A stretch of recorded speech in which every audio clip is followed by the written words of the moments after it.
Hello doctor या प्रायोजित कार्यक्रमामध्ये मी डॉक्टर आकाश हरिश्चंद्र मस्के तुम्हा सर्वांचं मनपूर्वक स्वागत करतो। प्रेक्षको, सध्याची पिढी ही ध्येयवेडी आहे। आपल्या करिअरवरती खूप जास्त फोकस्ड आहे। करिअर घडवण्याच्या नादामध्ये बऱ्याचदा ते लग्नही उशिरा करू लागले आहेत। मग अशा ह्या जोडप्यांना गर्भधारणा न होणे ही जी समस्या आहे खूप जास्त प्रमाणात भेडसावत आहे आणि याचं मुख्य कारण आहे PCOD। मग अशा या आजारावरती चर्चा होणे फार महत्त्वाचे आहे। याच अनुषंगाने आपण आजचा विषय निवडला आहे। पाहूया आजचा विषय काय आहे ते। विषय आहे ऑपरेशन टाळण्यासाठी आयुर्वेद, बीजग्रंथीतील गाठी PCOD।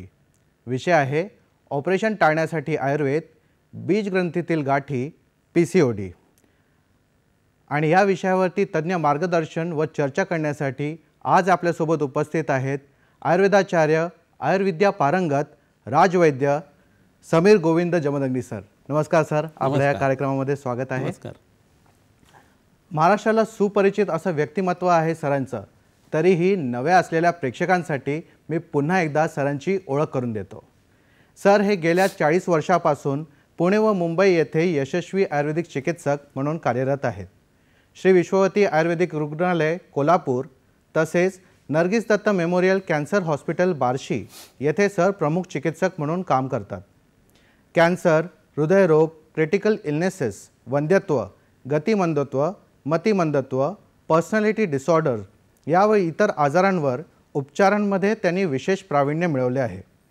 मराठी व हिंदी चित्रपटसृष्टीतील कलाकार, साहित्य, क्रीडा, राजकीय व सामाजिक क्षेत्रातील अनेक नामवंत व्यक्ती त्यांचे आयुर्वेदिक उपचार घेत आहेत। सरांच्या दवाखान्यामध्ये सरांच्या मार्गदर्शनाखाली आणि सल्ल्याने सर्व आजारांचे निदान व उपचार करण्यासाठी तसेच वेळेचा अपव्यय टाळून रुग्णांच्या सोयीसाठी एक्सपर्ट डॉक्टरांची टीम सतत कार्यरत असते। वैद्य समीर जमदग्नी सरांकडे श्री विश्वामृत आयुर्वेद अध्ययन या उपक्रमाद्वारे विद्यार्थ्यांना गुरुकुल पद्धतीने आयुर्वेदाचे शिक्षण विनामूल्य दिले जाते। नुकतेच वैद्य समीर जमदग्नी सरांची राष्ट्रीय आयुर्वेद गुरु म्हणून निवड झाली आहे। सरांची ओळख आपल्याला झालीच आहे। चला तर मुख्य कार्यक्रमाकडे वळूया। सर पुन्हा एकदा तुमचं या कार्यक्रमामध्ये स्वागत आहे। सर आजचा आपला विषय आहे PCOD। तर आपण PCOD म्हणजे काय ह्याच्याबद्दल सांगा। बरोबर आहे। पॉलिसिस्टिक ओव्हरियन डिसीज असं याचं एकंदरीत इंग्रजीमध्ये भाषांतर केलं जातं। PCODचं फुल फॉर्म आहे। परंतु बीजग्रंथी म्हणजे काय हे बऱ्याच वेळेला लोकांना माहीत नसतं। बीजग्रंथी म्हणजे डिंबग्रंथी, बीजग्रंथी डिंबग्रंथी म्हणजे ओव्हरीज, म्हणजे स्त्री बीज अंड ज्याच्यात तयार होतं अशा ज्या ग्रंथी असतात त्याला म्हणायचं बीजग्रंथी। तर हे कटिनामध्ये गर्भाशयाच्या दोन्ही बाजूला फॅलोपियन ट्यूबच्या खालच्या बाजूला त्या दोन्हीकडे आपल्याला दिसतात आणि साधारण 4 सेंटीमीटरपर्यंत याची लांबी असते। साधारण ग्रे कलर किंवा चंद्रम्याचा जसा कलर असतो तसं जिवंत स्त्रीच्या ओव्हरीचं रंगाचं वर्णन आपल्याला करता येईल। पुरुषांच्या बाबतीत जशा वृषणग्रंथी आहेत ते शुक्रजंतू निर्माण करणारे, तसं स्त्रियांच्या बाबतीत ते बीजग्रंथी आहेत। आता हे ओव्हरियन रिझर्व्ह नावाचं जे प्रकरण आहे ना, हे जर बघायचं झालं तर आईच्या पोटात जेव्हा बाळ तयार होतं, स्त्रीगर्भ उत्पन्न होतो आणि मुलीरंडक एकत्र येऊन लिंगधारणा ज्यावेळेला लिंग तयार होतं त्यावेळेला स्त्री बीज जी आहे त्यांची संख्या साधारण 6 लाख एवढी असते। दोन्हीकडे 3-3 लाख एवढे स्त्रीबीज असतात आणि जसं ते बाळ वाढायला लागतं आणि 9 महिन्याचं होतं तोपर्यंत 3-3 लाखापर्यंत ही संख्या 1.5 लाखापर्यंत ही संख्या कमी येते आणि एकदा बाळ जन्माला आलं की नंतर ती संख्या आणखी कमी होऊन घटून लाखाभरापर्यंत येते। आणि मेनाकचं एज असतोपर्यंत 12व्या वर्षापर्यंत साधारण दोन्हीकडे 300-300 बिया फक्त शिल्लक राहतात आणि मग दर मासिक रजस्रावाच्या वेळेस ते स्त्रीबीज बाहेर पडत असतं आणि गर्भधारणा झाल्यानंतर ते रजस्वला अवस्थेमधनं बाहेर पडून जातं। तर हा जर भाग लक्षात घेतला तर बाळ तयार होण्यासाठी किंवा मूल उत्पन्न होण्यासाठी बीजग्रंथीची खूप गरज आहे। आता या बीजग्रंथीचं जे आयुर्वेदिक वर्णन आता तुम्हाला सांगितलं त्याला अंतःफल असं म्हटलं गेलेलं आहे आणि त्याचं वृषणग्रंथीशी साधर्म्य आहे। एवढंच नव्हे तर पॅनक्रियाज आपल्या शरीरातल्या ज्या आहेत आणि लाला ग्रंथी ज्या आहेत त्याचेसुद्धा हिस्टॉलॉजी ही सेम आहे। त्यामुळे गालगुंड झालेल्या बऱ्याच स्त्रियांना मुलं होत नाही, त्याचं कारण बीजग्रंथीचं काम जे आहे ते आहत होतं किंवा वृषणग्रंथीला सुद्धा येतं आणि पुरुषांना आजूसपर्मी असा रिपोर्ट येतो। तर गालगुंडासारखा साधा आजार जो आहे ना तो सुद्धा किती भयानक होऊ शकतो ह्याचं एक माहिती असावी म्हणून तुम्हाला ही गोष्ट सांगितली। कंबर हा भाग जो आहे तो वाताच्या हिशोबाने स्त्रियांच्या बाबतीत नव्हे पुरुषांच्या बाबतीत लक्षात घ्यायला लागतो आणि गर्भाशयाच्या पुढच्या बाजूला ब्लॅडर आणि मागच्या बाजूला रेक्टम आहे। तर मूत्राशयातलं मूत्र, पुरुषाशयातलं किंवा रेक्टममधला पुरुष किंवा विष्ठा जी आहे त्याचं जे आरोग्य आहे त्याच्यावरसुद्धा गर्भाशयाचं आरोग्य आणि PCOD अवलंबून असतात. तर हा भाग आधुनिक शास्त्रामध्ये धरला जात नाही. गायनॅकॉलॉजिस्टमध्ये गायनॅकॉलॉजीच्या शाखेमध्ये गायनॅकॉलॉजी जो आहे तो फक्त त्या गर्भाशयाचाच विचार करत असतो. आम्हाला वैद्यांना या सगळ्या गोष्टींचा विचार करायला लागतो. इतकंच नव्हे तर गर्भाशयाचं जे पोषण आहे हे आपल्याला जर लक्षात घेतलं तर आमाशयामध्ये म्हणजे जठरामध्ये म्हणजे यकृतात आहारस तयार होतं. त्यातनं आहारसातनं तयार झालेला रसधातू जो आहे त्याचं रजामध्ये कन्व्हर्जन होऊन ते अधोगामी होऊन गर्भाशयाला मिळत असतं आणि गर्भाशयातला जो सगळा भाग आहे त्याचं पोषण भरण वगैरे त्यांनी केलं जातं. बाळ उत्पन्न झालं तर त्याचं पोषण करणं, बाळ वाढत असताना ते रज ऊर्ध्वगामी स्तन्याशयाचं पोषण होऊन ब्रेस्ट फिमेल जी आहे ती वाढायला लागते आणि त्यात दुग्धोत्पत्ती होणं, हे सगळं प्रकरण जे आहे ना ते त्या रसधातूच्या हिशोबाने लक्षात येतं. म्हणजे मॅनिफेस्टेशन ऑफ डिसीज PCOD हे आपल्याला गर्भाशयात दिसणार आहे. कदाचित ते सोनोग्राफीमध्ये तुम्हाला समजणार आहे आणि त्याचं कारण जे आहे ना ते जठरापासून आपल्याला लक्षात घ्यायला लागतं. जठरातला हा रसाचा भाग जो आहे तो या पद्धतीने काम करत असतो. गृहिणी नावाचा जो अवयव आहे ज्याला आपण डिओडेनम म्हणतो किंवा लहान आतड म्हणतो, तिथं उत्पन्न होणाऱ्या आजारामध्ये स्त्रीषु अप्रहर्षणम असं एक लक्षण राहिलेलं आहे. जे स्त्रियाविषयीची जी वासना आहे ती कमी होत जाते त्या पुरुषाची, ज्या वेळेला पोटात त्याला संग्रहणी नावाचा आजार होतो. हीच गोष्ट जेव्हा स्त्रियांच्या बाबतीत होते तेव्हा त्यांना पुरुषाचं आकर्षण कमी होतं आणि मुलं व्हायला अडथळा येतो आणि PCODची संप्राप्ती त्यांच्या बाबतीत पॅथॉलॉजी घडू शकते. मोठ्या तड्यात जो वात दोष आहे तो म्हणजे गॅसेस असा नाही आहे, कंट्रोल करणारी जी शक्ती आहे ती जर खराब झाली तर त्याच्यातून योनिव्यापद उत्पन्न होतात. म्हणजे त्र्यावर्त योनीचे, योनी हा शब्द वजायना या अर्थी आयुर्वेदात कधी नाही आहे. त्र्यावर्त योनी म्हणजे गर्भाशयाचं मुख जे आहे त्याच्यापासून अपत्यपथापासूनचा आतला सगळा भाग जो आहे ना ते 3 आवर्त धरलेला आहे, त्याला त्र्यावर्त असं म्हटलेलं आहे. त्याच्यामध्ये बीजग्रंथी ज्या आहेत त्या येतात. म्हणजे वात पित्त कफ हे तिन्ही दोष कसे ह्याच्याशी निगडीत आहेत हे सांगितलं. नाही वाताधृते योनी वनितानाम संप्रदूषज असं एक सूत्रच आहे. त्यामुळं तुम्ही तोंडामध्ये घास घेतल्यानंतर स्त्रियांनी त्याचा अन्नाचं पचन होण्याचा पहिला अवस्थापाक, दुसरा अवस्थापाक आणि तिसरी अवस्थापाक हे तिन्ही जर व्यवस्थित असेल ना तर गर्भाशयाचं आरोग्य हे चांगलं राहत असतं. हे सगळं विस्ताराने सांगण्याचं कारण काय, भारतीय लोकांना आयुर्वेदाची जाण फारशी नसते आणि आयुर्वेदीय लोक जे PCODसाठी प्रयत्न करतात त्याची व्हिजन किती वेगळी आहे हे समजण्यासाठी मी हा भाग तुम्हाला सांगतो आहे.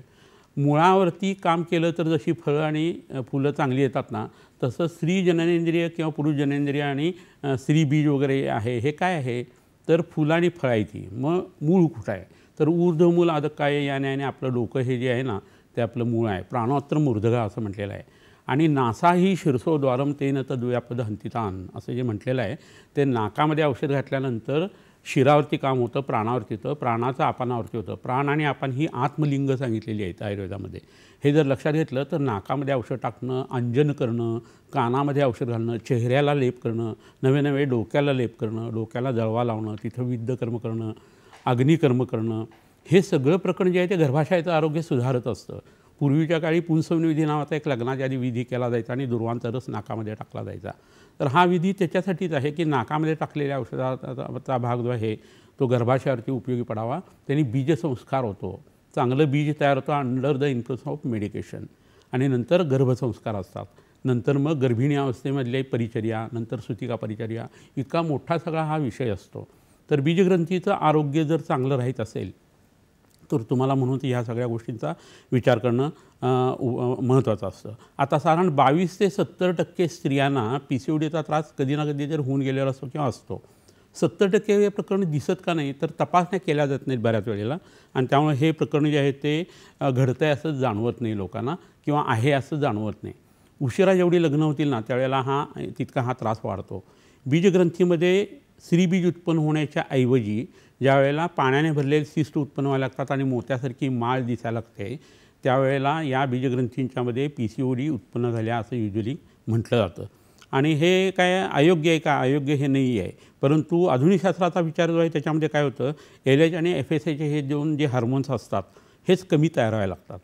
ते कमी तयार झाल्याकारणानं काय व्हायला लागतं की ओव्ह्युलेशन होत नाही आणि ओव्ह्युलेशन होईना झालं की तिथं सिस बनायला लागतो. अँड्रोजन्स जे आहे ते जास्ती सिक्रेट व्हायला लागतात आणि त्याचा परिणाम म्हणून काय व्हायला लागतं सिस तयार झाल्यानंतर एकीकडं त्याचं उत्तर जे असतं ते किंवा फलित जे आहे ते काय आहे तर PCOD असं होतं आणि दुसरीकडे इन्सुलिन रेझिस्टन्स शरीरामध्ये यायला लागतो आणि त्याचा परिणाम म्हणून काय व्हायला लागतं त्या स्त्रीच्या शरीरामध्ये इन्सुलिन कमी रेझिस्टन्स त्याचा आल्याकारणानं इन्फ्लमेशनचे चान्सेस वाढायला लागतात, सूज यायला लागते जिकडे तिकडे, आणि त्याचा परिणाम म्हणून काय व्हायला लागतं, वंध्यत्व यायला लागतं, केस गळायला लागतात, टक्कल पडायला लागतं, त्याच्याबरोबर चेहऱ्यावरती पिंपल्स वगैरे ते जास्त यायला लागतात, आणि जिथं नको त्या ठिकाणी स्त्रियांना दाढी मिशासारखे केस येतात, ज्याला हिर्सुटिझम असं म्हटलं जातं.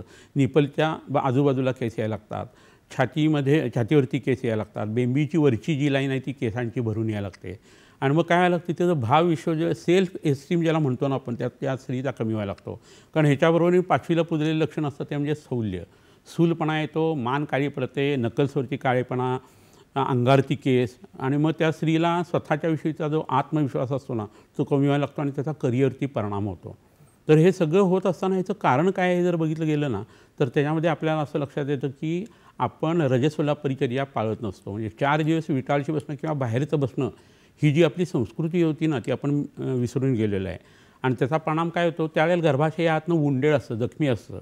तुम्ही कसंही आबरतबर खाल्लात, रात्री जागरण केलं, जेवल्यानंतर दुपारी झोपायला लागलात, तुमच्या भावभावनांच्यावरती तुमचं कंट्रोल नसेल, आणि तुम्ही जर गादीवरती झोपत असाल, AC लावून झोपत असाल, आंबट चिंबट आणि चिकट असं अन्न खात असाल, स्निग्ध अन्न खात असाल, तर मग तुम्हाला गर्भाशयाच्या आतल्या अस्तराला थोडासा पुनरुत्पत्ती व्हायला लागते, आणि बीजग्रंथीचा रिदम आहे तो जायला लागतो. हे होत असताना ही प्रक्रिया जी आहे ती जठरापासून मगाशी सांगितली तशी गर्भाशयापर्यंत होत असते. तर रजस्वला परिचर्या पाळणं हे खूप महत्त्वाचं आहे. आता सॅनिटरी नॅपकिनच्या ज्या जाहिराती दाखवतात ना, त्याच्यात ती मुलगी कशी छान उड्या मारू शकते, खेळू शकते हे दाखवलं जातं. तर हा शुद्ध वेडेपणा आहे. घरी विश्रांती 4 दिवस घ्यायला पाहिजे, आंघोळ करायला नाही पाहिजे, परंतु भरपूर स्वच्छता पाळायला पाहिजे. आणि जर असं केलं गेलं तर शरीराचं हे डिटॉक्सिफिकेशन जे होतं आहे ना त्याचा तुम्हाला उपयोग होईल, तुमची करिअर आणखी छान व्हायला लागेल. त्यावेळी तुमचं खाणं जे आहे ते हलकं पाहिजे. अंगारती जखमा असताना म्हणून खायचं नसतं, लंघन करायचं असतं, तर पू उत्पन्न होत नाही आणि शरीर जे आहे ते जखम लवकर भरून आणतं. ही नॅचरली तयार झालेली जी प्रक्रिया आणि जखम आहे त्याच्यासाठी ती 4 दिवसाची परिचर्या आहे. तुम्ही एक लक्षात घ्या, ज्यावेळेला छान वागून खूप चांगला फायदा होतो असं समाजाला सगळीकडे उपयोगी पडणारं प्रकरण असतं ना त्यावेळेला आयुर्वेद त्याला परिचर्या असं म्हणतो. रात्रीचर्या, दिनचर्या, ऋतुचर्या, रजस्वला परिचर्या या तेवढ्यासाठी आयुर्वेदाने सांगितलेले आहेत. तर आयुर्वेदाचा जर विचार तुम्ही केला आणि या गाठी कशा तयार होतात हे जर बघितलं ना तर त्याच्या 2-3 पद्धती ज्या आहेत ना त्या मी आत्ता तुम्हाला सांगणार आहे. म्हणजे आयुर्वेदाची डेप्थ किंवा व्हिजन काय असते हे तुम्हाला लक्षात येईल. पहिला भाग असा असतो की जठरामध्ये जे काही तुम्ही खाणंपिणं करताय त्यात कफ आणि वात जर वाढवणारं अन्न खाल्लं तर त्याचा रसधातूवरती परिणाम येतो. रज ही त्याच पद्धतीत बनतं आणि श्लेष्म वाताभ्याम ग्रंथीसंनिभम म्हणजे गाठी तयार होण्यासाठी कफ आणि वात हे 2 दोष लागत असतात. त्याच्यातून बीजग्रंथींच्यामध्ये गाठी येणं असा एक प्रकार होतो. रसवाहिनी दुष्यंती चिंत्यानाम चाची चिंतनात असं म्हटलेलं आहे. म्हणजे रस व स्रोतस आणि रस शरीरातला आहार रस जो आहे तो त्याच्यापासून तयार झालेला जो भाग आहे तो बिघडण्यासाठी चिंता करायच्या जो विषय आहे त्याची अतिचिंता जर केली गेली तर ते बिघडतं. स्ट्रेस, टेन्शन, एन्झायटी, शोक, क्रोध हे सगळे जे प्रकार आहेत ना ते त्या रसधातूला बिघडवतात आणि असं वारंवार जेव्हा त्या स्त्रीला व्हायला लागतं, डिप्रेशनमध्ये जायला लागतं किंवा एन्झायटी न्यूरोसिस होतं, अशा वेळेला त्या स्त्रियांच्या गर्भाशयावरती त्याचा परिणाम होतो आणि ते बीजग्रंथी जे आहेत त्याच्यामध्ये गाठी यायला लागतात. आणि तिसरा मगाशी सांगितला तसा गर्भाशयाला आतनं जखम असल्याकारणानं उत्पन्न होणारा हा प्रकार. तर एकंदरीत हे सगळं प्रकरण जे आहे ना ते ह्या पद्धतीने आपल्याला लक्षात घ्यायला लागतं की बीजग्रंथीच्या ठिकाणी गाठी उत्पन्न होणं म्हणजे काय, त्याची कारणं साधारण काय असू शकतात हे आपण पुढे बघणारच आहोत. पण एकंदरीत पॅथोफिजिओलॉजी त्याची काय असू शकते ह्याचा एक गोषवारा आत्ता आपण याच्यात घेतलेला आहे. ह्याच्यानंतर आपण कारणांचा लक्षणांचासुद्धा विचार करणार आहे. ऑपरेशन केव्हा करावं लागतं, ते टाळण्यासाठी आयुर्वेद काय करू शकतो आणि जर ऑपरेशन करायचं ठरलंच तर प्री आणि पोस्ट ऑपरेटिव्ह काय करायचं, ह्या सगळ्या प्रोसेसमध्ये हिरव्या ओल्या वनस्पती कोणत्या वापरायच्या, पंचकर्म कोणती वापरायची, या सगळ्या गोष्टींचा माझ्या मते आता ओघामध्ये आपण सगळा विचार करायचा आहे. खूपच सुंदर माहिती सांगितली सर. प्रेक्षको, चर्चा रंगत आलेली आहे. आपण चर्चा पुढे नेऊयाच. त्याचसोबतच सरांनी आपल्यासाठी काही आरोग्यदायी टिप्स आणलेले आहेत, ते कोणते पाहूया पण एका छोट्याशा विश्रांतीनंतर. कुठेही जाऊ नका, पाहत राहा तुमचा आवडता कार्यक्रम हॅलो डॉक्टर. ऑपरेशन टाळण्यासाठी आयुर्वेद, PCOD अर्थात गर्भाशयातील गाठी, श्री विश्वामृत आयुर्वेदीय चिकित्सालय, पत्ता Siddhi platinum 1369 Sadashiv Peth off Bajirao road, Natobag Ganpati जवळ, पुणे 411030, शाखा पुणे, मुंबई, कोल्हापूर.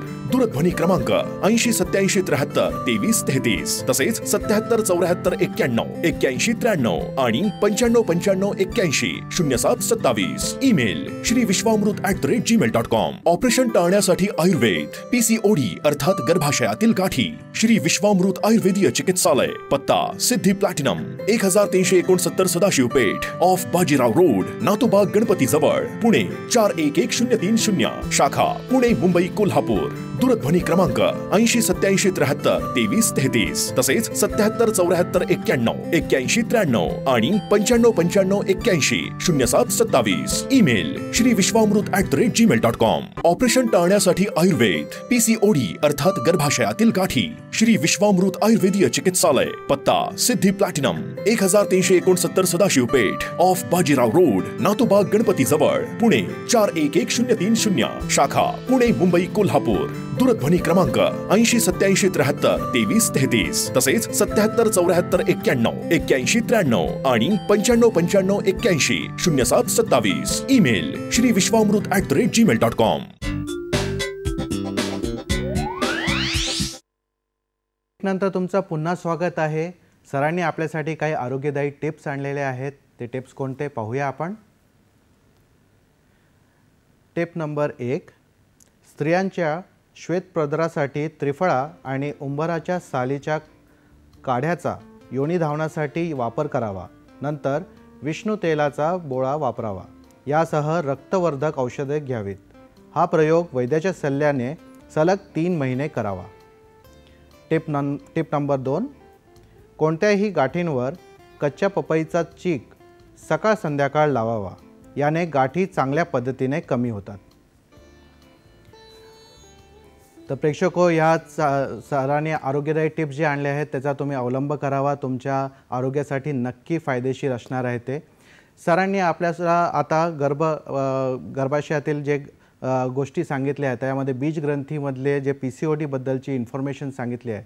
त्याच्यानंतर आपल्याला PCODचे जे कारण आहेत ते आणि त्याची लक्षणं काय आहेत तेही जाणून घ्यायचे आहेत. तर सर, काय आहेत त्याचे कारण लक्षणं? बरोबर आहे. आता कसं आहे, प्रत्येक आजाराची वेगवेगळी विविध अशी आहाराची काही कारणं असतात, विहाराची म्हणजे वागणुकीची काही कारणं असतात, काही औषधांच्यामुळं बीजग्रंथींच्यामध्ये गाठी उत्पन्न होणं हे शक्य असतं, काही व्यसनांच्यामुळं ते होणं शक्य असतं. अनुवंशिकता हा एक सुद्धा फॅक्टर त्याच्यामध्ये असतो. मनाशी संबंधित काही गोष्टी असतात. तर त्याचाच उहापोह जाईन आता आपल्याला करायचं आहे. मगाशी जसं सांगितलं तसं रजस्वला परिचर्या जी आहे ती न पाळणं आणि पाळीच्या काळीतला जो आपला प्रमाद आहे त्याच्यामुळं PCOD उत्पन्न होण्याचं प्रकरण हे जे आहे ना ते भारतीय स्त्रियांच्यामध्ये आपल्याला जास्ती मोठ्या प्रमाणावरती आढळून येतं. दुसरी गोष्ट अशी आहे की अनुवंशिकता ह्याच्यामध्ये बऱ्याच वेळा असते. आईला हा आजार झाला आहे म्हणून मुलीला झाला आहे वगैरे वगैरे. पण त्यात आयुर्वेद एक वेगळा फॅक्टर लक्षात घेतो की एखादी पणजी आहे, मग आजी आहे, नंतर मग आई आहे आणि मुलगी आहे. तर युज्युअली यांचं खाणं पिणं जे असतं ना त्याचे मसाले वगैरे पदार्थ वगैरे एकाच ठिकाणून आणलेले, एकाच पद्धतीने बनवले असे असतात. आणि शरीर जे आहे ते अन्नमृत्तिकराणाम असं म्हटलेलं आहे. तुमचं शरीर आणि तुमचा मनाचा भाग जो आहे ना तो सुद्धा जर अन्नातून पोषित होत असेल, हे भांडं गरम केल्यावर जसं आतलं पाणी गरम होतं तसं शरीर उपतप्त झालं की मनही उपतप्त होतं असं गीतेमध्ये सुद्धा सांगितलेलं आहे. तर हे जर लक्षात घेतलं तर तुम्हाला असं जाणवेल की अनुवंशिकता जी आहे ना त्याच्यामध्ये एक भाग जो असतो तो फूडचा असतो आणि ते एकाच पद्धतीचं खाणं सगळेजण करत असल्यानं त्या पद्धतीचे आजार दिसत असावेत असा एक आयुर्वेदाचा कयास आहे आणि म्हणणं आहे. याचं कारण काय, वात, पित्त, कफ, दोष, धातू, मल वगैरे हे जे आहेत ना ह्याच्यावरती हा प्रकार जो आहे तो सगळा अवलंबून असतो. मला वाटतं आपल्याला एक फोन येतोय, तो फोन घेऊन आपण आपलं चर्चेच्या वळणावरती आपल्याला एक फोन आलेला आहे. मंगलाजी, आपला प्रश्न विचारा. नमस्कार. नमस्कार. हॅलो. हां बोला. हॅलो. हां बोला. मी पुण्याहून मंगल आपटे बोलते. हां, मला असं विचारायचं आहे. हॅलो, ऐकू येत आहे? ऐकू येत आहे, बोला. हॅलो. हां हो बोला. हो ऐकू येत आहे. मला असं विचारायचं आहे की गर्भाशयात जर गाठ झाली तर गर्भाशयात गाठ झाल्यानंतर ती गाठ काढली जाते आणि मग ते ओढीचा प्रॉब्लेम येतो आणि मग ती ओढी एकच असते आणि मग एका ओढीवर मुलं होऊ शकतं का. आणि दुसरी गोष्ट म्हणजे पूर्वीच्या काळी बाळंतीण झाल्यानंतर वाळू शेकायला द्यायचं पोटाला, म्हणजे पोट दुखू नये म्हणून. आणि हे जे गर्भाशयात जे होतं ते काढून टाकलं जातं. तर त्याच्याऐवजी आपण अजून काय काळजी घेऊ शकतो. बरोबर आहे. कसं आहे, गर्भाशयातल्या गाठी हा एक वेगळा विषय आहे आणि बीजग्रंथीतल्या गाठी हा दुसरा वेगळा विषय आहे. बीजग्रंथीत गाठी आहेत आणि बीजग्रंथी काढलेली आहे किंवा फेलोपियन ट्यूबमध्ये प्रेग्नन्सी झाली आहे, एक्टोपिक प्रेग्नन्सी, आणि तिकडची बीजवाहिनी आणि बीजग्रंथी जर काढली तर 50% मुलं होण्याचे चान्सेस कमी होतात. कारण त्या बाजूला ओव्ह्युलेशन नाही आहे, त्या बाजूला नळी नाही आहे, तर त्या बाजूपासून मुलंही होणार नाही आहे. दुसऱ्या बाजूनी मुलं उत्पन्न होण्यासाठी किंवा स्त्रीबीज तयार होण्यासाठी त्या बाजूच्या जिकडची ट्यूब काढलेली किंवा ग्रंथी काढलेली आहे बीजग्रंथी, त्या कानामध्ये कापसाचा बोळा ठेवला तर इडापिडा या ज्या गोष्टी असतात, पिंगला वगैरेचा विचार करून आयुर्वेदातली चांगली औषधं देऊन मुलं होऊ शकतात. पण हा भाग जो आहे तो दोन्ही वेगळ्या गोष्टी आहेत. गर्भाशयामध्ये बाळ आहे आणि ते जन्माला आलं तर नंतर पोट दुखू नये याच्यासाठी आयुर्वेदामध्ये गर्भाशय शोधून सांगितलेलं आहे. त्यासाठी दशमूलारिष्ट किंवा देवदारव्यारिष्ट किंवा कार्पास मुलासंसर्ग औषध घ्यायचं असतं किंवा बाळंतकाळा 1 नंबर 2 नंबर आणि 3 नंबर 10 दिवस घ्यायचा असतो. नंतर पट्टबंध करणं म्हणजे पोट बांधणं, आणि सीझर झालेलं नसेल तर तुमचं पोट जे आहे ते वाळून शेकणं, मिठाच्या पुरतून शेकणं किंवा महारूक नावाची एक वनस्पती आहे तिच्या पानाचा शेकणं असं करता येत असतं. आता सीझर झालं की युजली डॉक्टर लोक ते करू देत नाहीत, पण लेअर टू लेअर व्यवस्थित सुचर झालेला असेल आणि जसं मातपर्यंत भरलेली असेल तर 21 दिवसानंतर तुम्हाला हा शेक वगैरे करता येतो, म्हणजे स्त्रिया जाड होत नाहीत आणि त्याचा परिणाम जो आहे तो गर्भाशयावरती चांगला आणि तो स्कार भरून येतो, पुढच्या प्रेग्नन्सीला फारसा त्रास होत नाही. तर हे एकंदरीत ह्या तुमच्या प्रश्नांचं मला ते उत्तर झालं. आता मूळ मुद्दा जो आपला होता त्याच्याकडे आपण बोलूया की PCODची कारणं काय आहे ते. तर त्याच्यातला अनुवंशिकता हे कारण आपण बघितलं, पण रस व स्रोतस किंवा रसधातू बिघडवणारी जी कारणं आहेत ती सगळीच्या सगळी कारणं कफ वाढवणारी अशी असतात आणि त्याचा विचार जो आहे तो आपल्याला PCODमध्ये करायला लागतो. खूप गोड खाणं, खूप स्निग्ध खाणं, खूप थंड खाणं, ह्या सगळ्या ज्या गोष्टी असतात, खूप चिकट पदार्थ खाणं, त्याच्यामुळं रस व स्रोतस बिघडणं आणि शरीरात आम तयार होणं ही प्रक्रिया घडत असते. रक्त बिघडवणारी काही कारणंसुद्धा याच्यामध्ये आपल्याला दिसून येतात. फार विदाई अन्न जे आहे ते खाणं, पालेभाज्या खाणं, भात मोठ्या प्रमाणावरती कुकरमध्ये शिजवलेला खाणं, चटण्या कोशिंबिरी फार वापरणं आणि सॉस वगैरेसारखे पदार्थ, SPD, पाणीपुरी, भेळपुरी असं आठवड्यातून 2-3 वेळा खाणाऱ्या मुली आपण बघितलेल्या आहेत आणि त्याचा परिणाम त्यांच्यावरती खूप वाईट पद्धतीने येतो असं लक्षात येतं. तर चिंता, भय, शोक, ताण ह्या सगळ्या गोष्टी ज्या आहेत ना, ह्या सगळ्या रसधातूला बिघडवणाऱ्या असतात आणि PCOD उत्पन्न करत असतात. ह्याच्याबरोबर काही आजार असे आहेत की ज्याच्यामध्ये आपल्याला या PCODचा संबंध जो आहे तो निश्चितपणे दिसून येतो. म्हणजे स्थूलपणा शरीराला आलेला आहे तर PCOD येण्याची शक्यता असते आणि PCOD जर झाली तर नंतर स्थूलपणा येऊ शकतो. स्थूलपणाच्या बरोबर आयुर्वेद नेहमी वर्णन करतो ते म्हणजे अर्श किंवा मूळव्याधीचं वर्णन करतो. त्यामुळे मूळव्याध जर गुदमार्गात झाली तर आपानाचा अवरोध होऊन त्याचा गर्भाशयावरती आणि इतरत्र परिणाम येऊन उदावरतासारखा एक आजार उत्पन्न होतो. तर त्यामुळे स्थूलपणा आणि अर्श किंवा मूळव्याध हे दोन्ही आपल्याला लक्षात घ्यायला लागतं. अजीर्ण आणि अग्निमान जे सततचं असणं याचा परिणाम जो आहे ना तो एलिमेंटरी कॅनलमधल्या या आजारांचा परिणाम संपूर्ण शरीरामध्ये आणि मनामध्ये आजार उत्पन्न करण्यासाठी होत असतो हे लक्षात घ्यायला पाहिजे. ह्याच्यावरून संग्रहणी किंवा लहान आतड्यातला जो आजार आहे, कधी संडासला घट्ट होते, कधी पातळ होते, गॅसेस फार होतात, पोटात गुडगुड आवाज येतो, शौचाला जाऊन आलं तरी पुन्हा जावं असं वाटत असतं. तर हा सगळा जो भाग आहे ना तो त्याच्यामध्ये लक्षात घ्यायला लागतो की ज्याच्यातून PCOD उत्पन्न होऊ शकतात. हेवी मेटल पॉयझनिंग जे असतं ना त्याचा परिणाम जो आहे तो बीजग्रंथींच्यावरती येताना आपल्याला बऱ्याच वेळा दिसत असतो. जंतुनाशकं आणि कीटकनाशकं जी आहेत ना ती जर इनहेल केली गेली किंवा पोटामध्ये गेली तर त्याचा परिणाम जो आहे तो झपाट्याने येतो. लोक तुम्ही लक्षात घ्या की हवेचं प्रदूषण किंवा हे कीटकनाशकांचा वगैरे फवारणे ज्या असतात ना त्या नाकातून जेव्हा फुफ्फुसाकडे जातात तेव्हा 2 सेकंदात मेंदूवरती आणि 9 सेकंदात लिव्हरवरती काम करतात. म्हणजे ह्याचं प्रकरण जे आहे ते अटॅक करण्याचं एवढं जबरदस्त असतं आणि हे जर वारंवार व्हायला लागलं तर खूप मोठे मोठे आजार जे असतात ते आपल्याला त्याला सामोरं जायला लागतं. पूर्वीच्या काळी आम्हाला प्रश्न विचारताना मुलींना असं एक भीती वाटायची किंवा मानसिक टेन्शन राहायचं नैतिकतेचं की या मुलीला आपण कसं विचारायचं, तू सिगारेट पितेस का, दारू पितेस का वगैरे. पण आता येऊन बसणाऱ्या मुली ज्या असतात त्या स्वतःतून सांगतात, डॉक्टर एक्सक्यूज मी एक गोष्ट सांगायची राहिली की मी आठवड्यातून 3 वेळा स्मोकिंग करते आणि दारू पिते वगैरे. तर हा प्रकार एवढा भयानक आहे आता की त्याच्यामुळे रक्तवाहिन्यांचा संकोच होतो, रक्ताचा प्रकोप होतो, पित्ताचा प्रकोप होतो, उत्क्लेश होतो आणि गर्भाशयाशी संबंधित अनेक गोष्टी ज्या आहेत ना PCOD सारख्या, एंडोमेट्रियोसिस सारख्या त्या आपल्याला आढळून येतात. आणि एक फार मोठं कारण जे आहे ते हल्ली भारतीय स्त्रियांच्या बाबतीत मुलींच्या बाबतीत आपल्याला दिसून येतं असं लक्षात आलेलं आहे. तर हा भाग जो आहे तो कारणांच्या हिशोबाने आत्ता आपण बघितला. ही कारणं अशी झाल्यानंतर मगाशी सांगितलेल्या पद्धतीने 3 पद्धतीने आपल्या शरीरामध्ये बीजग्रंथींच्या ठिकाणी गाठी उत्पन्न होतात. या गाठी उत्पन्न झाल्या ना की एक ठराविक पद्धतीचा विचार जो आहे तो आधुनिक शास्त्र करतं. रोटारडम सिंड्रोम नावाचा क्रायटेरिया नावाचा एक क्रायटेरिया आहे की ज्याच्यामध्ये बीजग्रंथीच्यामध्ये गाठी झालेल्या आहेत आणि पाण्याने भरलेल्या गाठी आहेत आणि त्या 12पेक्षा जास्ती त्यांची संख्या आहे, 10 सेंटीमीटरपेक्षा त्याची वाढ जास्ती झालेली आहे, तर तो निकष जर असेल तरच त्याला PCOD म्हणायचं असं त्यांची पद्धत आहे. खरं म्हणजे थोड्याफार प्रमाणात हा त्रास सुरू झाला तरी मगाशी मी सांगितलेली इतकी आयुर्वेदिक कारणं जी आहेत ना ती आणि त्या पद्धतीची पॅथॉलॉजी ही लक्षात घ्यायला लागते. पण क्लिनिकल पिक्चर जे आहे ते प्रिसाइजली सांगण्यासाठी आधुनिक शास्त्राने तो काढलेला एक रोटारडम क्रायटेरिया नावाचा प्रकार आहे आणि त्यातले 2 तरी लक्षणं 3 पैकी असणं हे गरजेचं असतं. तर या लक्षणांच्यामध्ये काय होतं, पहिली म्हणजे पाळीची अनियमितता, दुसरा अत्यार्थ म्हणजे खूप अंगावरती जाणं किंवा अजिबात न जाणं आणि पाळीच न येणं असंही होऊ शकतं. थोडीशी पाळी येते, थांबते आणि पुन्हा नंतर ब्लिडिंग होतं असाही प्रकार याच्यामध्ये दिसतो. वंध्यत्व येतं, ह्याच्याबरोबरीनं मूल न होणं हे त्याच्याबरोबरीनं आलंच. ज्यावेळेला ओव्ह्युलेशनच होत नाही त्यावेळेला वंध्यत्व हे आलेलं असतं, त्यामुळे मूल होत नाही हे अगदी नक्की असतं. पण ह्याच्याबरोबर अंगारचे केस जे आहेत ना ते डोक्याचे गळायला सुरुवात होते आणि हिरसुटिझम म्हणजे दाढी मिशांच्या ठिकाणी केस येणं, निप्पलच्या भोवताली केस येणं, मगाशी मी जसं सांगितलं तसं हे उत्पन्न व्हायला लागतं.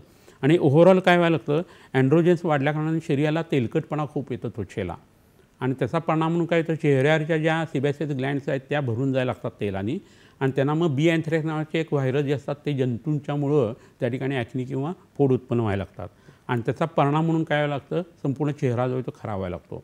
दुसरीकडं इन्सुलिन रेजिस्टन्स आलेला असतो, मान काळी झाली असते, स्किनचं टॅनिंग झालेलं असतं, अंगावरती केस आलेले असतात, त्याच्याबरोबरीनं इन्फ्लमेशन म्हणजे शरीरात वेगवेगळे आजार जे आहेत ना ते हळूहळू शिरकाव करायला लागतात. तर हा जो भाग आहे तो सगळा जो आहे तो आपण लक्षणांच्या हिशोबाने लक्षात घेतो. परंतु वजन वाढणं, त्याच्यावर पोट खराब होणं, नंतर अंगावरती चामखिळी खूप यायला लागतात मानेवरती, काखेमध्ये वगैरे. तर घोड्याच्या शेपटीचे केस जर तिथं टाईट बांधले 2-3 चामखिळींना तर उरलेल्या चामखिळीसुद्धा गळून पडतात. रसाभर गुग्गुळ नावाचं एक औषध आहे, व्यवसादी शक्तू नावाचं औषध आहे किंवा महामृत्युंजय लोह म्हणून औषध आहे, ते जर पोटात घेतलं तर ह्या सगळ्या पॅथॉलॉजी जी आहे त्या रिव्हर्स व्हायला सुरुवात होते. मूड स्विंग येणं, अतिशय थकल्यासारखं वाटणं, दमून गेल्यासारखं वाटणं, चिंता जास्ती होणं, काळजी जास्ती करणं, हे सगळं जे आहे ना ते त्या मुलीला किंवा त्या स्त्रीला उत्पन्न व्हायला लागतं. ह्याच्याबरोबर झोप कमी, निद्राल्पता किंवा खंडित निद्रा, हेच प्रकरण जे आहे ना ते सुद्धा खूप मोठ्या प्रमाणात या स्त्रियांच्या बाबतीत होतं. आणि AMH हार्मोन जो आहे ना तो ह्या सगळ्या प्रोसेसमध्ये बऱ्याच जणींचा वाढलेला आढळतो असंही लक्षात येतं. आणि हा प्रकार जर एकदा लक्षात घेतला गेला तर मग आपल्याला लक्षात येतं की हे प्रकरण जे आहे ते सुरुवात करतं डोक्यापासून, आमाशयापासून किंवा लहान आतड्यापासून, परंतु त्याचं मॅनिफेस्टेशन जे आहे ते गर्भाशयात उत्पन्न होतं आणि त्याचा परिणाम जो आहे तो एकंदरीत संपूर्ण करिअरवरती होतो, मुलं न होण्यावरती होतो आणि स्वतःच्या विषयीचा जो सेल्फ बिलीफ आहे तो त्या स्त्रीचा जायला लागतो. तर मला वाटतं हा सगळा कारणांचा आणि लक्षणांचा भाग आपण बघून झाला. ह्याच्यापुढं इतरही काही गोष्टी आहेत त्याही आपण बघूया. सर, चर्चेच्या या वळणावरती आपल्याला एक टेलिफोन कॉल आलेला आहे. कोमलजी बोलत आहेत. कोमलजी, आपला प्रश्न विचारा. नमस्कार.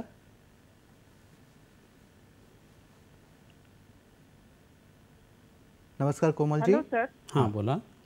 हॅलो. हां बोला बोला. हॅलो. हॅलो हॅलो, ऐकू येतंय तुमचं? तुम्ही बोलत प्रश्न राहा, मला विचारा. ऐकू येतंय. हा सर, मी कोमल भोसले बोलते. तुम्ही आपल्या हो, मी टीव्ही कोमल भोसले बोलते, सर. चा आवाज बंद करा आणि तुमचा प्रश्न सलग विचारा. मला एक मोठी मुलगी आहे 13 वर्षाची.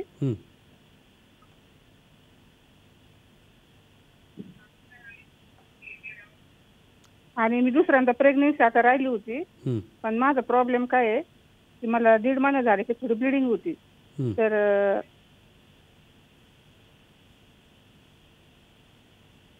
हां, पुढे बोला. तर मग मी असे 3-4 गर्भ काढले सर. लोक म्हणतात की अपंग बाळ जन्माला येऊ शकतं किंवा काही व्याधी विकार होऊ शकतात. तर यावर तुम्ही मला काय सल्ला द्याल सर? बरं, ठीक आहे. पहिली 13 वर्षाची मुलगी आहे तुम्हाला आणि नंतर 2-3 वेळा मला माझे 2 सिजर झालेले. तर यावर आयुर्वेद काय सांगू? बरोबर आहे, सांगतो तुम्हाला. तर पहिल्यांदा तुम्हाला एक 13 वर्षाची मुलगी आहे असं तुम्ही म्हणता आणि 2-3 वेळा गर्भ काढून टाकलेला आहे. ते का काढून टाकले हे काही समजलं नाही. थोडंसं ब्लिडिंग झालं की लगेच गर्भ काढून टाकायचं असं करायचं नसतं. आतली सॅक जर व्यवस्थित इंटॅक्ट असेल, फिटल पोल जे आहेत गर्भाचे ते आणि ठोके चांगले असतील तर प्रेग्नन्सी पुढंसुद्धा वाढवता येते. आणि 5व्या महिन्यामध्ये ॲनॉमली स्कॅन होत असतो, त्यावेळेला गर्भात काही विकृती नाही ना हे लक्षात येतं. प्लासेंटल साईन म्हणजे प्लासेंटा तयार होऊन रुतत असतानासुद्धा थोडंसं ब्लिडिंग होत असतं आणि ते आपोआप नंतर थांबत असतं. तर असा त्रास पुन्हा कधी झाला तर तुम्ही जवळच्या डॉक्टरकडे जा, वैद्याकडे जा आणि त्यांचा सल्ला घेऊन ते ब्लिडिंग थांबवता कसं येईल आणि गर्भ कसा वाढवता येईल हे तुम्ही बघणं खूप गरजेचं आहे. दुसरा भाग असा असतो की IgG, IgM हे जर तुमच्या रक्तातलं जर पॉझिटिव्ह असतील ना काही गोष्टी, टॉर्चची टेस्ट, तर त्यासाठी वेगळी औषधं घ्यायला लागतात. 3 वर्ष तशीच निघून गेल्यानंतर त्या टेस्टचा पॉझिटिव्ह निगेटिव्ह काही परिणाम तुमच्यावर येणार नाही आणि तुम्हाला मुलं होण्याची शक्यता आहे. पण कुणाचं तरी ऐकून थोडंसं ब्लिडिंग झालं म्हणून काढून टाकलं असं तुम्ही करू नका. हे नक्की आहे की बाळामध्ये काही विकृती असेल तर शरीर ते बाहेर जगायला बाळ लायक नसल्याकारणाने त्याला बाहेर काढून टाकतं, फॉरेन बॉडी असं समजून. हे अगदी बरोबर आहे, पण त्याची शहानिशा आधी ह्या पद्धतीने करायला पाहिजे. त्यासाठी तुम्ही काय करा, दोघा नवरा बायकोने आधी पंचकर्म करा जवळच्या वैद्याच्याकडनं, वमन विरेचन वगैरे. आणि ते झाल्यानंतर बीजसंस्कार झाल्यानंतर मग चान्स घ्या. दिवस राहिले की मिश्रांचं औषध तुमच्या बंद होईल आणि तुमचे गर्भसंस्कार पुढं सुरू होतील. 5व्या महिन्यामध्ये ॲनॉमली स्कॅन करून बघा. तो जर गर्भ चांगला असेल तर पुढं त्याची वाढ जी आहे ती चांगल्या पद्धतीने होत राहते. आणि आयुर्वेदिक हे पंचकर्म आणि बीजसंस्कार केले की युजली काही प्रॉब्लेम येत नाही. आता वय तुमचं वाढत चाललेलं आहे, नुसतंच तुम्ही 3-3, 4-4 वेळा गर्भपात करून घेताय असं नको व्हायला. तुम्ही जवळच्या वैद्याकडनं जाऊन हे सगळे बीजसंस्कार करा, गर्भसंस्कार करा, गर्भिणी परिचर्या पाळा, सुतिका परिचर्या पाळा, म्हणजे तुमचा बाळ जे आहे ते उत्तम पद्धतीने तयार होऊ शकेल. फारच उत्तम. सरांच्या या सल्ल्याने तुमच्या मनामध्ये जे काही प्रश्न असतील त्याचं नक्कीच समाधान झालं असेल अशी मी आशा बाळगतो.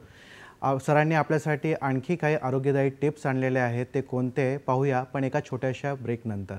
कुठेही जाऊ नका, पाहत राहा तुमचा आवडता कार्यक्रम हॅलो डॉक्टर.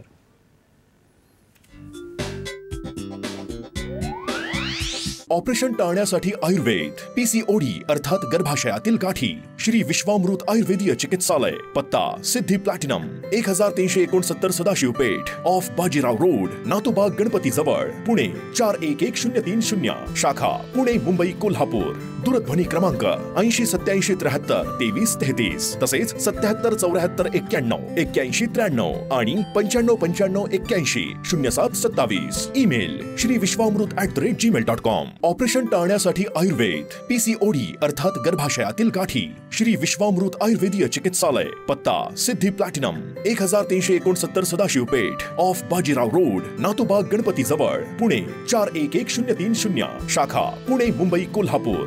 दूरध्वनी क्रमांक 8087732333, तसेच 7774919193 आणि 959591 0727. Email shriviswamrut@gmail.com.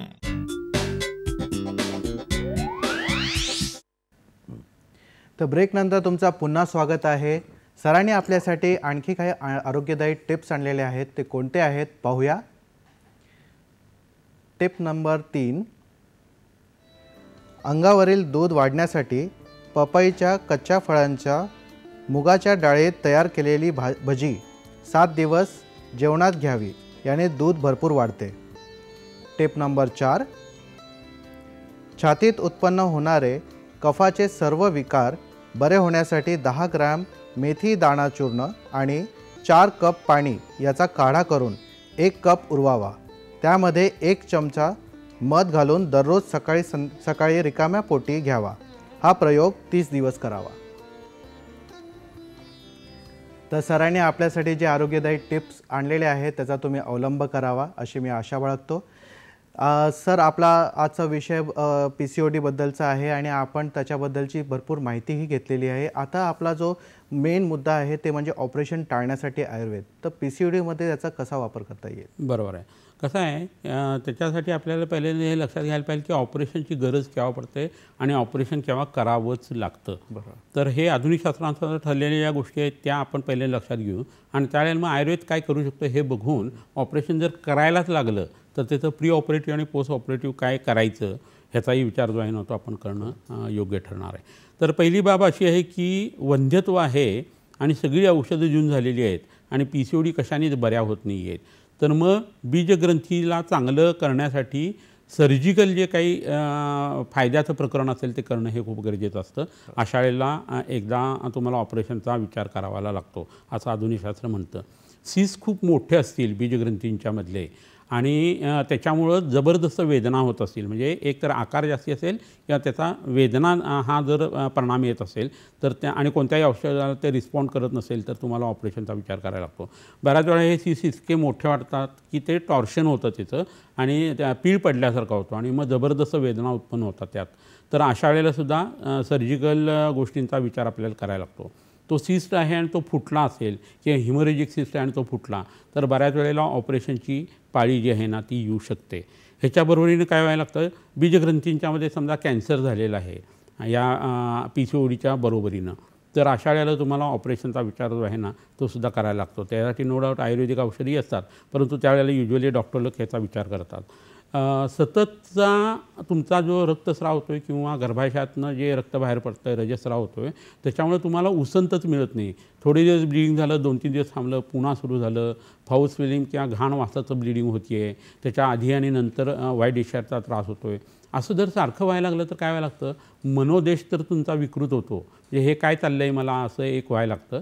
ताप शरीरामध्ये बारीक बारीक राहायला लागतो, तब्येत बारीक होत जाते, पांडुरोग किंवा ॲनिमिया यातनं उत्पन्न व्हायला लागतो, इतर कामांच्यावरती परिणाम येतो, त्याच्याबरोबर अरुची यायला लागते, पोट बिघडायला लागतं आणि एकंदरीतच काय व्हायला लागतं, शरीर जे आहे ना ते आणि मन तुम्हाला साथ देत नाही असं व्हायला लागतं. आणि हे कोणत्याच गोष्टी ज्या वेळेला दुरुस्त होत नाही त्यावेळेला ऑपरेशनची पाळी येते.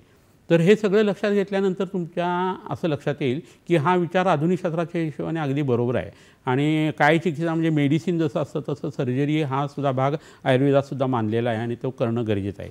परंतु तुम्हाला एक गोष्ट सांगतो, शरीरात कोणत्याही गाठी जर होऊ नयेत असं वाटत असेल ना तर त्यासाठी विरेचन सांगितलेलं आहे. अर्बुद ही विरेचन साध्य आहे असं चरकाचार्यांनी सांगितलेलं आहे. तर हे जर लक्षात घेतलं तर विरेचन म्हणजे काय, कोठा साफ होणारी औषधं. मग आता बीजग्रंथी ह्या काय आहेत शरीरातल्या, तर फुलं आणि फळांचा विचार ह्या पद्धतीने आपण त्याच्याकडे बघायला लागतं किंवा बिया या पद्धतीने बघायला लागतं. तर काही बिया अशा आहेत की ज्या कोठा साफ करतात, सोनामुखीच्या बिया आहेत, द्राक्षाच्या बिया द्राक्षाच्या फळासहित आहेत, भाव्याचा मगज आणि त्याच्या बिया आहेत, तर ह्याने कोठा साफ होतो. हिरडा आहे, तो जर बियासहित कुटून घेतला तर त्यांनी जे जुलाब होतात त्यांनी PCOD कमी होते, शरीरात गाठी कमी होतात. 40 नंतर उत्पन्न होणारी कॅन्सरची शक्यता शरीरातली जी आहे ना ती 15 दिवसातनं एकदा उपवास करून आठवड्यातनं एकदा जर विरेचन किंवा कोठा साफ करणारं औषध घेतलं तर तुमच्या शरीरात गाठीच उत्पन्न होत नाही. त्याचा वापर तुम्ही या बीजग्रंथीच्या गाठीसाठी करू शकता. किती साधा प्रयोग आहे, पण याने तुमचं ऑपरेशन टळू शकतं. बीजग्रंथीची रस जी आहे ती जठरातून आहे, तर वमन हे ह्याच्यासाठी उपयोगी पडतं. वमन केलं की रसधातू चांगला होतो, रज चांगला होतो, स्तन्याशयाचं आरोग्य सुधारतं. पाळीच्या आधी छाती दुखणं किंवा त्याच्याबरोबरीनं स्तन हळवं होणं, धक्का लागला तरी वेदना होणं, हे सगळं प्रकरण त्यांनी कमी होतं.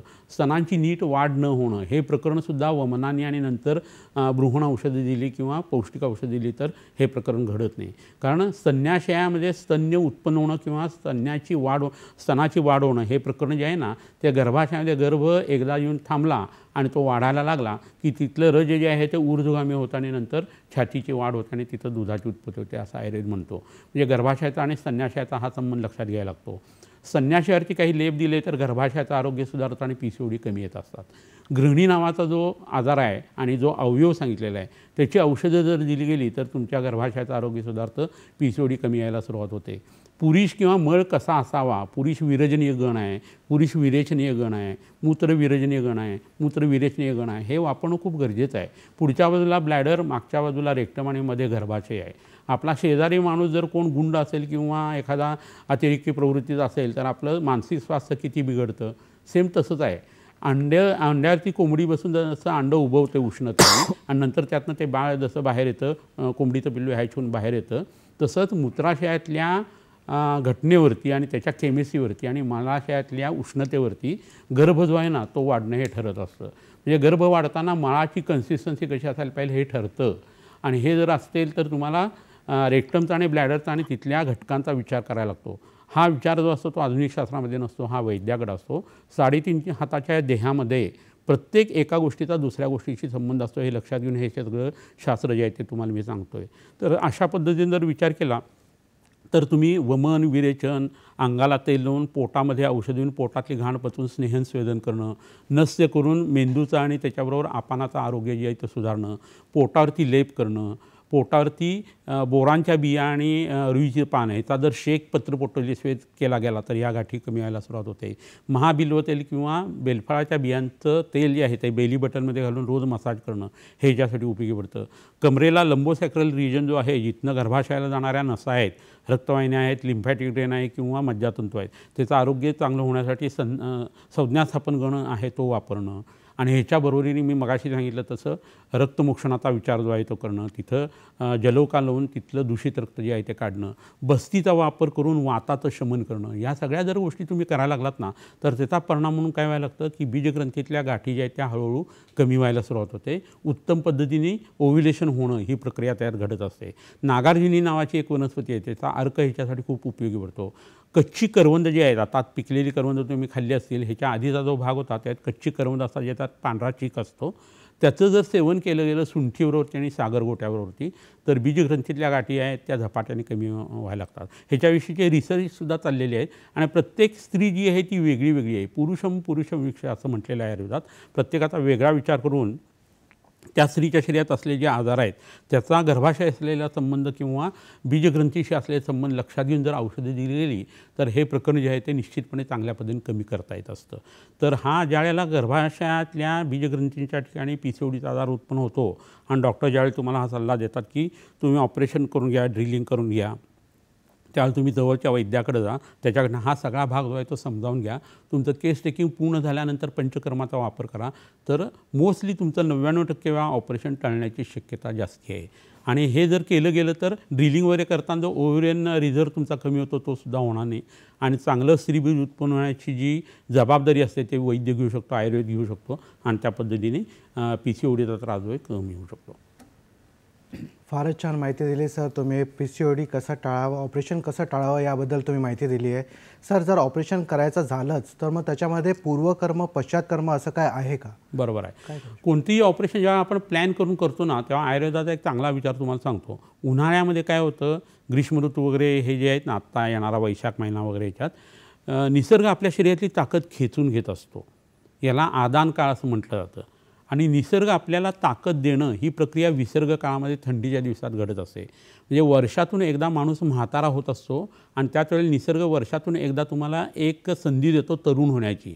आणि त्यामुळे च्यवनप्राशसारखी औषधं, पौष्टिक लाडू वगैरे, ब्रह्मचर्याचं पालन, साधना करणं या सगळ्या गोष्टी विसर्ग काळात व्हायला पाहिजेत. तर तुमचं शरीर लवकर पडत नाही. अंतकुंभ करून तुमच्या श्वासाची गती तुम्ही करू शकता.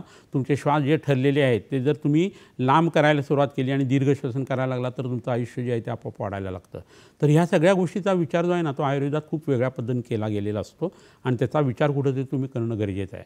तर विसर्ग काळामध्ये जर तुम्ही ऑपरेशन प्लॅन कोणतीही गोष्ट असेल ऑपरेशनची तर ती थंडीच्या दिवसात करावी. निसर्ग ताकद देत असतो त्यामुळे आपल्या जखमा पटकन भरून येतात, पुयोत्पत्ती होत नाही, सेप्टिसिमिया होत नाही, पायमिया होत नाही, इतर इन्फेक्शन्स होत नाही आणि माणूस लवकर त्यातनं रिकवर होत असतो.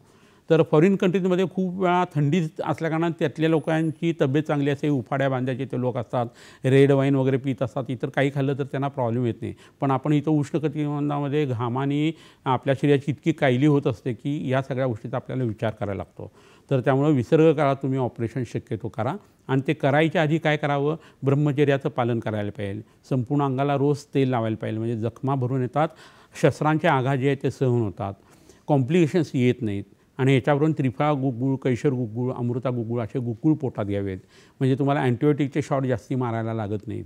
तुम्ही नारळाचा रस जो आहे तो पोटामध्ये घ्यावा. अनंता नावाची वनस्पती त्याचा फांट तुम्ही पोटामध्ये घ्यावा तर तुम्हाला ब्लड चढवण्याची गरज फारशी लागत नाही. ह्याच्याबरोबर धूपन नावाचं एक कर्म आहे. तर जखमा जिथं झालेल्या आहेत तुम्हाला तिथं विशिष्ट पद्धतीचे धूप घेतले तर तिथं सेकंडरी इन्फेक्शन तुम्हाला होणार नाही आहेत. ब्रह्मचर्याचं पालन केलं की शुक्र धातू शरीरातला हा टिकून राहतो आणि तो काय करतो, नवीन शरीरातल्या घटकांना उत्पन्न करतो आणि त्याच्यामुळे तुमच्या जखमा लवकर भरून येतात. ब्रह्मचर्याचं महत्त्व दम्यामध्ये आहे, किडनी फेल्युअरमध्ये आहे, त्वचा रोगांच्यामध्ये आहे आणि हृदरोगामध्ये आहे आणि ऑपरेशनमध्ये आहे. तर त्याचा खूप उपयोग होतो. प्री आणि पोस्ट ऑपरेटिव्ह ह्या गोष्टी करणं खूप गरजेचं असतं. ह्याच्याबरोबर शरीरात पू उत्पन्न होऊ नये असा जो आहार आहे ना तो खाल्ला जायला पाहिजे. नित्यसेवनीय ज्या गोष्टी आहेत त्यात मध घेणं, पावसाचं पाणी घेणं, जवाचं अन्न खाणं, तांदूळ ज्या किंवा आपली जिवंती नावाची भाजी आहे ती पोटामध्ये घेणं अशा जर गोष्टी तुम्ही घ्यायला लागलात, शतावरीसारख्या गोष्टी, आवळे खायला लागलात, तर तुमच्या शरीरामध्ये जे ऑपरेशन होणार आहे त्याचं पूर्वकर्म आणि पश्चात्कर्म इतकं चांगलं होतं की ऑपरेशन किती सक्सेसफुल झालं असं सगळ्यांना वाटू शकतं. इतका फरक त्याच्यामध्ये आपल्याला दिसून येत असतो. तर ह्या गोष्टीचा जो विचार आहे ना, तो व्रणितोपासने अध्यायामध्ये सुश्रुत संहितेमध्ये केलेला आहे की जो सर्जरीचाच ग्रंथ आयुर्वेदातला आहे. तर जवळच्या वैद्याकडनं ही माहिती जास्ती तुम्ही घेऊ शकता आणि त्याचा वापर जो आहे ना तो तुमच्या रुग्णांच्यासाठी तुम्ही करू शकता.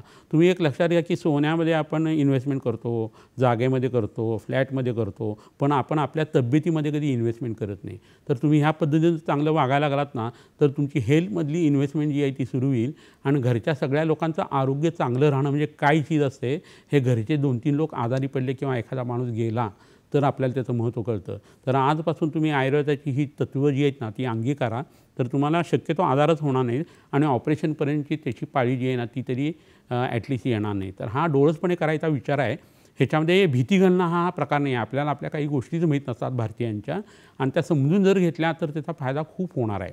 भारतातल्याच जुन्या ऋषीमुनींनी केलेलं हे प्रकरण आहे आणि आपले जुने ऋषीमुनी हे आपले एक्सपेरिमेंटही करत होते आणि दिव्यचक्षुनी ज्ञानचक्षुनं त्यांना जे ज्ञान होत होतं ते त्यांनी लोकांच्या भलं होण्यासाठी सांगलेलं आहे. ते आपत आहेत सगळे लोक. तर ते कुठंतरी ऐकणं हे खूप गरजेचं आहे आणि त्याचा विचार तुम्ही सगळ्यांनी करावा. फारच सुंदर अशी माहिती दिली आहे सर तुम्ही. प्रेक्षको, आपण ही चर्चा पुढे तशीच नेऊया. तसेच सरांनी आपल्यासाठी काही औषधी वनस्पतीही आणलेल्या आहेत. ते कोणते पाहूया, पण एका छोट्याशा विश्रांतीनंतर. कुठेही जाऊ नका, पाहत राहा तुमचा आवडता कार्यक्रम हॅलो डॉक्टर.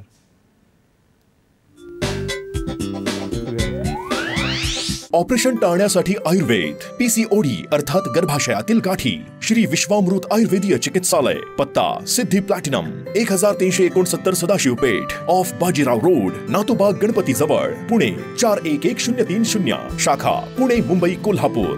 दूरध्वनी क्रमांक 8087732333, तसेच 7774919193 आणि 9595810727. Email shriviswamrut@gmail.com. ऑपरेशन टाळण्यासाठी आयुर्वेद, पीसीओडी अर्थात गर्भाशयातील गाठी, श्री विश्वामृत आयुर्वेदीय चिकित्सालय, पत्ता Siddhi platinum, 1369 Sadashiv Peth, off Bajirao road, Natobag Ganpati जवळ, पुणे 411030. शाखा पुणे, मुंबई, कोल्हापूर. दूरध्वनी क्रमांक 8087732333, तसेच 7774919193 आणि 9595810727. Email shriviswamrut@gmail.com. तर ब्रेकनंतर तुमचा पुन्हा स्वागत आहे. सरांनी आपल्यासाठी काय आरोग्यदायी वनस्पती आणलेल्या आहेत, कोणत्या ते पाहूया. ही वनस्पती तुम्हाला सगळ्यांना माहिती आहे. मूलाधार चक्रातल्या गणपतीवरती काम करणारी ही वनस्पती आहे.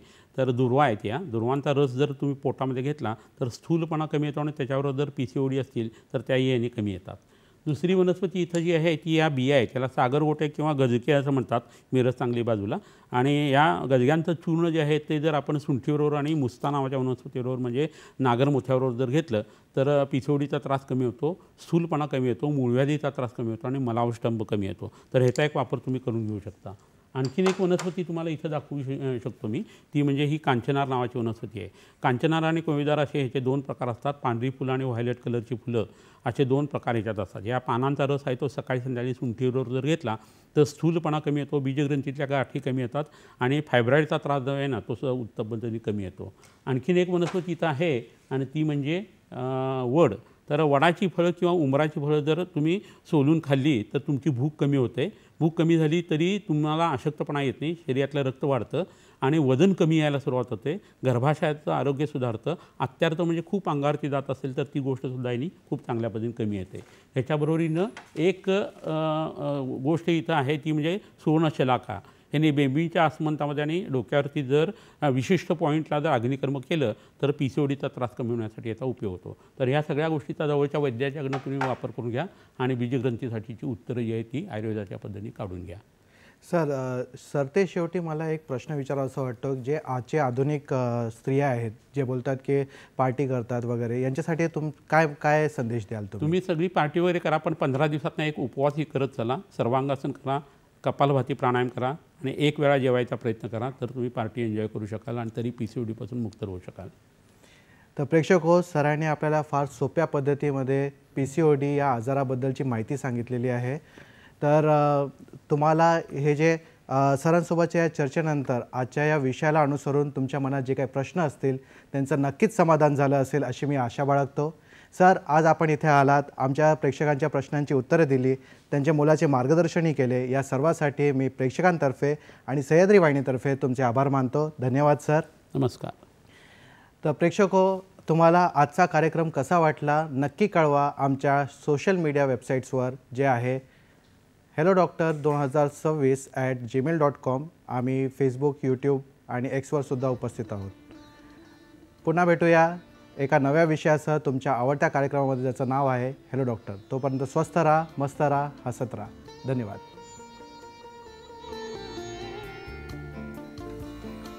त्यांनी सांगितलं की मध्येच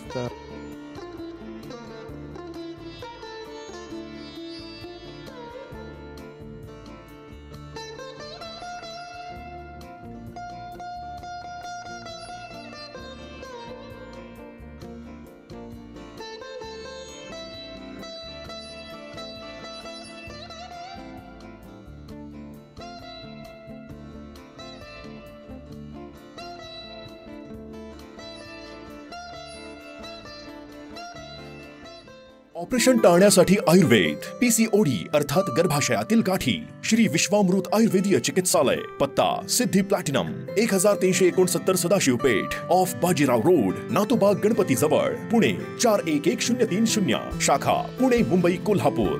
दूरध्वनी क्रमांक 8087732333, तसेच 7774919193 आणि 959591 0727. ईमेल श्रीविश्वामृत@gmail.com.